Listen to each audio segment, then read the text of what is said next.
오늘 우리에게 주어진 말씀은 요한복음 5장 1절부터 10절까지에 있는 말씀입니다. 그 후에 유대인의 명절이 되어 예수께서 예루살렘에 올라가시니라. 예루살렘에 있는 양문 곁에 히브리 말로 베데스다라 하는 못이 있는데 거기 행각 5이 있고 그 안에 많은 병자, 맹인, 다리 저는 사람, 혈기 마른 사람들이 누워 물이 움직이기를 기다리니 이는 천사가 가끔 못에 내려와 물을 움직이게 하는데 움직인 후에 먼저 들어가는 자는 어떤 병에 걸렸던지 낫게 되밀어라. 거기 38회 된 병자가 있더라. 예수께서 그 누운 것을 보시고 병이 벌써 오래된 줄을 아시고 이르시되 내가 낫고자 하느냐. 병자가 대답하되 주여 물이 움직일 때에 나를 못에 넣어주는 사람이 없어 내가 가는 동안에 다른 사람이 먼저 내려가나이다. 예수께서 이르시되 일어나 내 자리를 들고 걸어가라 하시니 그 사람이 곧 나아서 자리를 들고 걸어가니라. 이날은 안식일이니 유대인들이 병 나은 사람에게 이르되 안식일인데 내가 자리를 들고 가는 것이 옳지 아니하니라. 아멘. 사순절 말씀 묵상 예수의 길을 함께 걸으면서 벌써 30번째 장소인 베데스다라고 하는 장소를 오늘 말씀을 통하여서 여러분들과 함께 나눠볼까 합니다. 안식일 날 예수님께서 예루살렘에 들어가셔서 유대인 남성으로서 자신의 본분을 다 지키기 위해 예루살렘에 올라가셨습니다. 그런데 그때에 그곳에서 베데스다라고 하는 히브리 말로 되어 있는, 여러분들 가지고 있는 책에 보시면 그 뜻이 자비의 집이라고 하는 뜻이 있는데 바로 그 베데스다라고 하는 못에서 벌어졌던 이야기를 오늘 예수의 길 30번째 오늘 베데스다라고 하는 장소를 통해서 우리가 만나보는 것입니다. 여러분 가지고 계신 책의 맨 뒤쪽에 보시면 오른쪽 아래쪽에 보시면 네모난 속에 예루살렘 성 안에 있는 장소들에 대한 소개들이 되어 있는데 그 중에 오른쪽 위쪽에 보시면 베데스다라고 하는 곳이 나옵니다. 소위 말해서 양문 곁에, 오늘 본문 2절 말씀에 보면 예루살렘에 있는 양문 곁에 히브리 말로 베데스다라고 하는 못이 있었다. 느헤미야가 무너진 성벽을 재건할 때에 성전에서 가장 가까운 쪽에 양문을 만들어서 제사에 사용할 양들을 출입시키는 문이라고 칭했습니다. 그리고 동시에 예루살렘 성 동쪽으로 양들이 먹이를 먹을 수 있는 좋은 산지와 구릉이 있었고 바로 그곳으로 이어지는 문이 양문이라고 할 수 있었고요. 그리고 그 양문 곁에는 성 안팎으로 이동하는 양들을 씻을 수 있는, 제사에 드릴 수 있는 양들을 씻을 수 있는 연못이 있었다. 행각 5이 있는, 소위 말해서 기둥이 있는, 천장이 가려져 있는 5개가 있는 그런 뜻이죠. 행각 5개가 있는 베데스다라고 하는 곳이 있었다라고 하는 것이죠. 여러분, 저는 이 말씀을 함께 나누면서 먼저 저와 여러분이 성전에 가까운 곳에 양문이 있고 그리고 그 양문 곁에는 그 양들을 씻을 수 있는, 제사를 드릴 때 흐트러져 있던 양들을 깨끗하게 정돈하고 더러워지지 않도록 정돈할 수 있도록 만들어 놓은 물이 있었다. 바로 그것이 오늘 먼저 우리가 확인해 볼 필요가 있는 말씀이지 않을까 싶습니다. 여러분, 성전에 들어갈 때도 동편문을 들어가면 가장 먼저 등장하는 것이 바로 물두멍이죠. 제사에 써야 될 제물들을 그곳에서 씻게 되는 것입니다. 여러분, 더러워졌던 우리의 마음들이, 또 우리의 영혼들이 늘 성전 안에 들어와서 하나님께 기도하고 예배하기 위해 시작할 때 우리가 어떻게 우리의 마음을 깨끗하게 정돈하고 씻어낼 것인가 라고 하는 것이 굉장히 중요하죠. 우리가 하나님께 드려지는 산 제물이 되기 위해선 가장 중요한 것은 깨끗한 물이 필요하다라고 하는 것입니다. 저와 여러분의 마음과 영혼을 깨끗이 정돈하고 주님 앞에 더욱더 가까이 나갈 수 있게 되어야 된다라고 하는 것이죠. 저와 여러분의 베데스다는 있으십니까? 저와 여러분이 어느 때에 우리가 베데스다를 향하여서 나아가고 있는지 다시 한번 살펴볼 필요가 있겠습니다. 자, 그런데 그곳에서 오늘 벌어지는 일은 좀 더 다른 이야기들입니다. 그렇게 정돈하기 위해 양들을 깨끗이 씻고 양들에게 물을 주고 하기 위해서 만들어 놓았던 연못가에 웬 병자들이 그렇게 많았는지 오늘 본 말씀 3절 말씀에 보면 이렇게 나옵니다. 그 안에 많은 병자가 있는데 맹인, 다리 저는 사람, 혈기 마른 사람들이 누워라고 되어 있어요. 소위 말해서 흐트러져 있었던 양들, 더러워져 있던 양들과 같이 인생의 상함과 아픔과 뭔가 상실해버린 사람들이 그곳에 함께 모여있는, 많은 병자들까지도 그곳에 함께 모여있는 그와 같은 행색이었다는 것이죠. 요한은 이런 많은 병자들, 맹인, 다리 저는 사람, 혈기 마른 사람들이 누워있는 장소가 베데스다 연못이라고 소개하고 있는데 그 이유를 4절 말씀에서 이렇게 소개합니다. 4절을 보시면 물의 움직임을 기다리니 이는 천사가 가끔 못에 내려와 물을 움직이게 하는데 움직인 후에 먼저 들어가는 자는 어떤 병에 걸렸든지 낫게 되미로라. 그렇습니다. 베데스다 연못에는 전설이 있었어요. 하나의 법칙이 있었던 거죠. 가끔 물이 움직입니다. 그런데 그 물을 움직이게 하는 것은 천사가 가끔 연못에 내려와서 물을 움직이게 합니다. 그때 움직일 때 가장 먼저 들어가는 사람은 어떤 병에 걸렸든지 깨끗하게 낫게 되더라. 그러니 어떻게 될까요?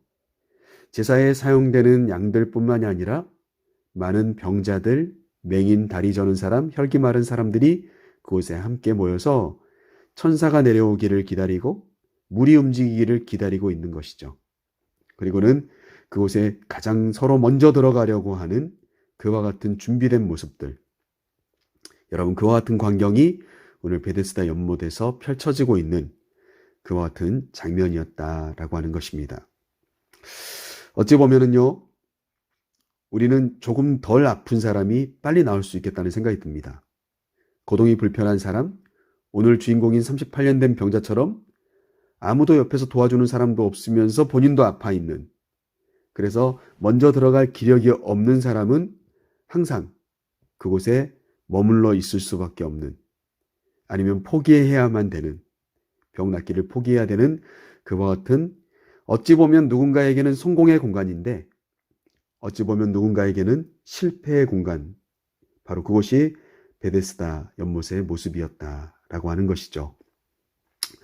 오늘 거기에 5절 말씀에 보니까 38배 된 병자가 있더라.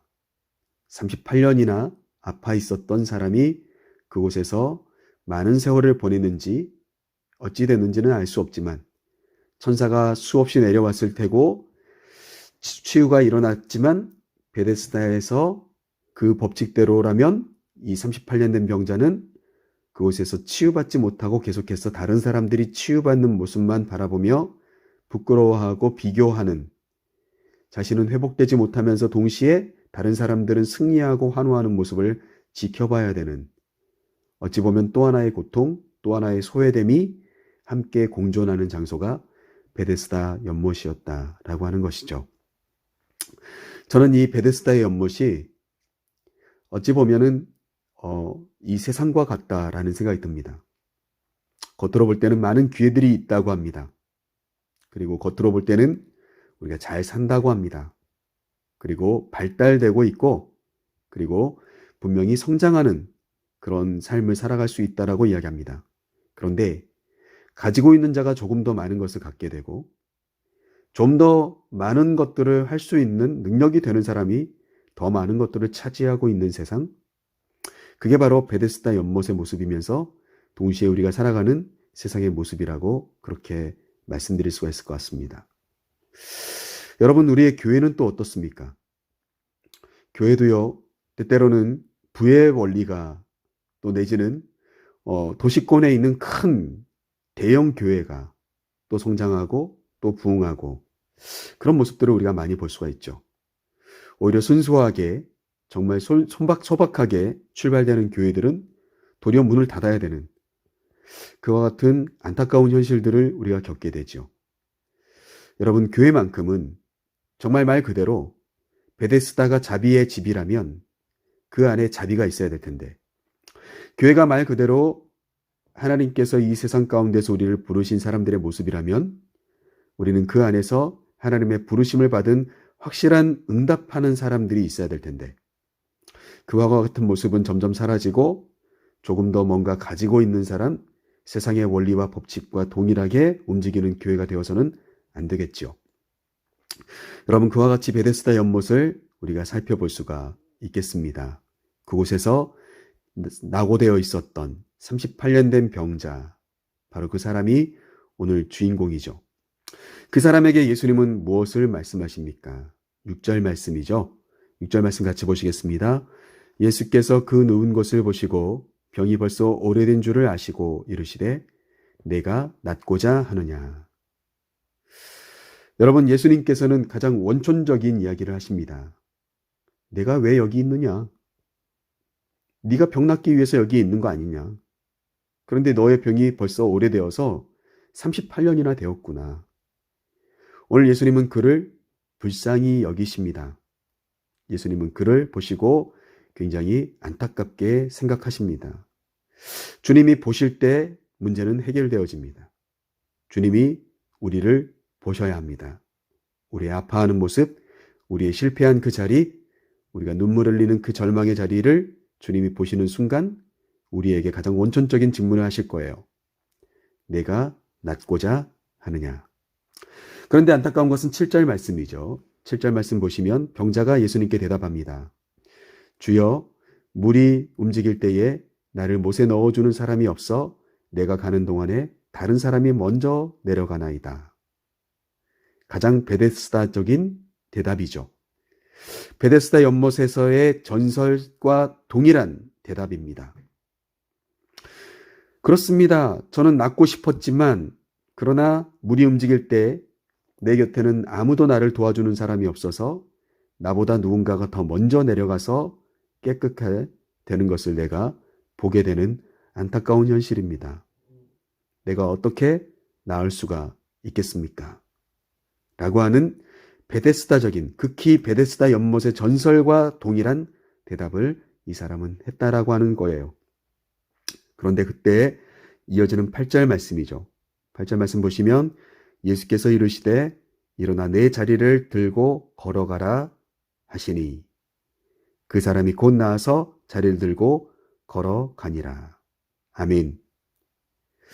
어찌 보면은 예수님은 진정한 베데스다적인 대답을 선포를 하십니다. 진짜 베데스다는 어떤 곳이어야 됩니까? 자비로운 곳이어야 되죠. 가난하고 힘들고 아파하고 가장 어려운 사람이 은혜받고 위로받고 그리고 긍휼의 눈으로 사람들의 도움을 받아야 진짜 자비로운 곳이잖아요. 오늘 예수님께서는 베데스다의 전설과 상관없이 이 사람을 일으켜 세워주십니다. 그리고 9절 말씀에 나와 있는 것처럼 그 사람은 예수님의 선언을 듣고 곧 나아서 자리를 들고 걸어가게 되어집니다. 사랑하는 성도 여러분, 때때로 우리는 예수님께서 우리의 문제를 향해 네가 뭘 원하느냐 이렇게 물어볼 때가 있으시죠. 그런데 우리는 때때로 우리의 원천적인 문제, 나의 문제인데 나마저도 포기해버린 상태가 될 때가 많습니다. 그래서 어때요? 결국 그 문제를 해결받고 싶니? 라고 물으시는 주님의 그 질문에 우리는 엉뚱한 대답을 할 수가 있어요. 이미 나는 포기했습니다. 주님, 나는 이것과 상관이 없습니다. 나는 이 고질병을 해결하고 싶지 않습니다. 이제 포기했어요. 진작 좀 낫게 해주시죠. 라고 하는 식으로 예수님께 대답할 수가 있어요. 그러나 주님께서 우리에게 너의 그 근본적인 문제가 해결되어야 되지 않겠니? 라고 물으셨을 땐 그것을 해결해 주고자 하는 주님의 간절한 마음이 있으시다는 점을 여러분이 말씀을 통해서 우리가 꼭 깨달아야 되겠습니다. 장소는 베데스다지만 베데스다와 전혀 다른 방법으로 예수님은 그 문제를 바로 해결해 주십니다. 즉시 해결해 주세요. 요한은 그래서 9절 말씀에 그 사람이 곧 나서라고 이야기하는 겁니다. 예수님의 말씀이 있자 일어나 내 자리를 들고 걸어가라 하시자 그 사람은 곧 깨끗하게 나아버립니다. 그리고 예수님의 말씀처럼 자리를 들고 걸어가게 되는 것이죠. 자, 그런데 그 자비의 곳 베데스다에서 유대인들은 이 병 나은 사람이 안식일에 자리를 들고 가는 것이 옳지 않다고 지적하는 것으로 오늘 본문 말씀 마지막 절이 되어져 있습니다. 자비가 없는 사람들의 모습. 그러나 그들은 율법만을 고수하려고 하는 모습. 말씀 마칩니다. 사랑하는 성도 여러분, 오늘 저와 여러분은 예수님이 어떤 분인지 다시 한번 확인해야 합니다. 우리가 생각할 때는 세상적인 방법으로 성공하게 해달라고 주님께 기도합니다. 그리고 그렇게 해주시면 나름 감사하겠다라고 생각합니다. 그런데 주님은 세상적인 방법으로 우리를 치료하시는 게 아니라 우리를 창조하신 하나님이신 예수 그리스도께서는 우리의 진짜 아픔을, 우리의 진짜 문제를 알고 계십니다. 그래서 어떻습니까? 세상적인 방법으로 해결하려고 하시는 게 아니라 주님의 방법으로 해결해 가시려고 하는 것입니다. 우리는 온전히 주님을 믿고 맡길 때 장소가 아무리 베데스다라 하더라도 천사 내려오지 않았습니다. 물 움직이지 않았습니다. 그러나 그곳에 예수님이 계시자 모든 문제는 순식간에 38년의 그 아픔의 세월은 순식간에 해결함을 받을 수 있었다는 사실이죠. 인간을 지극히 사랑하신 예수님의 모습, 장소가 어떻든 그들의 법칙대로 따라가시지 않고 그 모든 법칙을 초월하시는 예수님의 놀라운 능력을 경험하시는 귀하고 복된 우리 사랑하는 지도제일교회 성도 여러분들, 그리고 제가 될 수 있기를 간절히 소망합니다.